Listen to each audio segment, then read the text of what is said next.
E agora vamos com a entrevista aqui no estúdio da TV Brasil Central. A partir deste ano, as empresas brasileiras serão obrigadas a incluir a avaliação dos riscos psicossociais aos colaboradores.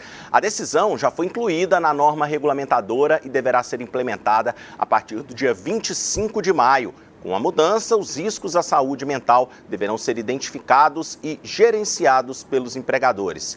Sobre esse assunto, a gente conversa agora com a doutora Juliana Mendonça. Ela é advogada trabalhista. Muito bom dia, doutora Juliana. Satisfação tê-la aqui no Mundo em Sua Casa.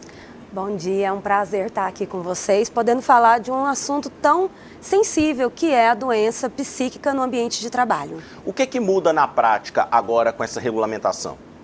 O que muda é que agora tem como os órgãos de fiscalização terem uma diretriz do que as empresas de fato terão que gerenciar e cuidar para que aquelas doenças, especialmente o burnout, ela não venha a se propagar naquela empresa e gerar adoecimento daqueles trabalhadores e continuando, né?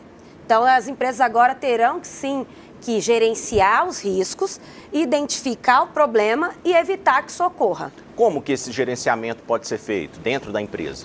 É muito comum o excesso de trabalho, também a quantidade de metas de forma excessiva, prazos, determinações com prazos muito apertados, gerar um adoecimento desses trabalhadores. Isso tudo vai ter que ser analisado pelos próprios gestores, gerenciando os riscos. E em caso desses trabalhadores virem a ter algum tipo de problema psiquiátrico dentro das empresas, as empresas deverão já ter uma norma interna de tratar de forma inicial esses trabalhadores. No caso, empresas que descumprirem essa regulamentação poderão ser punidas? Que tipo de punição é previsto? Sim, serão autuadas, poderão o Ministério do Trabalho e Emprego, através de seus auditores fiscais ou até o próprio Ministério Público do Trabalho, fazerem esse tipo de investigação dentro das empresas, não tendo o cumprimento da NR número 1, vai sim serem autuadas e até litigadas perante a Justiça. Quais os principais riscos hoje, doutora, para a saúde mental do trabalhador dentro das empresas? O que se observa no dia a dia que pode prejudicar a saúde mental do trabalhador?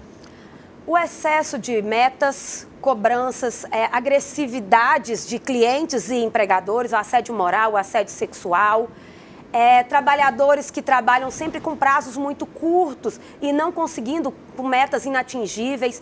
Tudo isso é muito comum de vermos que traz um adoecimento. E tem alguns específicos ramos de atividade que são mais característicos, como da área da saúde, como teleatendimento, também bancos.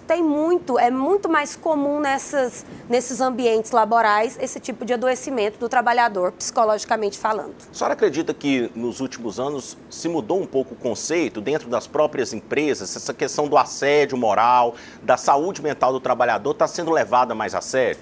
Sem dúvida. A lei anda muito mais rígida, as fiscalizações também. Então, quanto mais se fala, mais internaliza e mais educa tanto os empregadores quanto os empregados, isso gera, assim, sem sombra de dúvida, uma diminuição nos números, o que atualmente os números estão altos, porque se fala mais.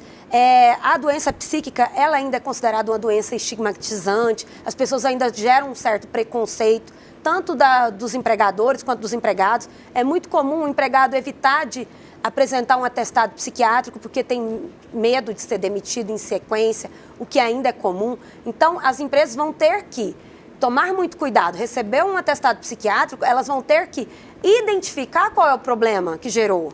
Se esse problema é somente daquele colaborador, existe outras pessoas adoecendo, então elas vão ter que fazer um estudo psicossocial lá dentro das suas empresas. E é importante lembrar, doutora, que o trabalhador estando bem, estando com a saúde mental boa, é bom para a própria empresa, porque ele pode produzir mais, trabalhar melhor ali dentro. Sem dúvida. A OIT trouxe um estudo que mais de 1 trilhão de gastos ocorreram em decorrência de doenças psíquicas no mundo. Então, o afastamento por doença psíquica no Brasil em 2023, que foi o último levantamento, ele também foi significativo.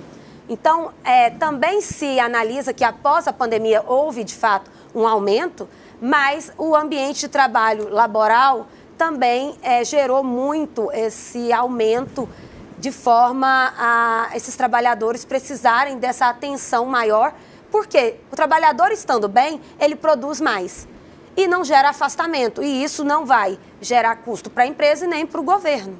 O trabalhador que ele sofre algum tipo de assédio, desses que a senhora disse aqui no dia a dia dentro do trabalho, tem algum número que ele possa denunciar? O que ele pode fazer nesse sentido para evitar que ele seja vítima disso?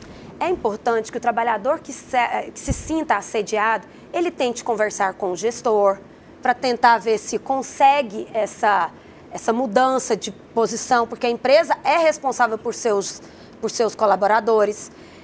Não havendo uma solução quanto a isso, ele pode denunciar junto aos órgãos da administração trabalhista ou mesmo entrar com uma ação na justiça e pleitear o direito, que é uma indenização por danos morais. E se ele adoecer, ainda tem outras consequências. Adoecer a ponto de chegar a afastamento previdenciário e reconhecer como doença ocupacional, essa doença psíquica, ele ainda tem direito à estabilidade, além de indenização por danos morais. Doutora Juliana, muito obrigado pela entrevista, um bom final de semana, até a próxima oportunidade. Obrigada até mais. Tenha um bom final de semana. Doutora Juliana Mendonça, que é advogada trabalhista, destacando aqui essa nova regulamentação a respeito de doenças psicossociais para a classe trabalhadora no país.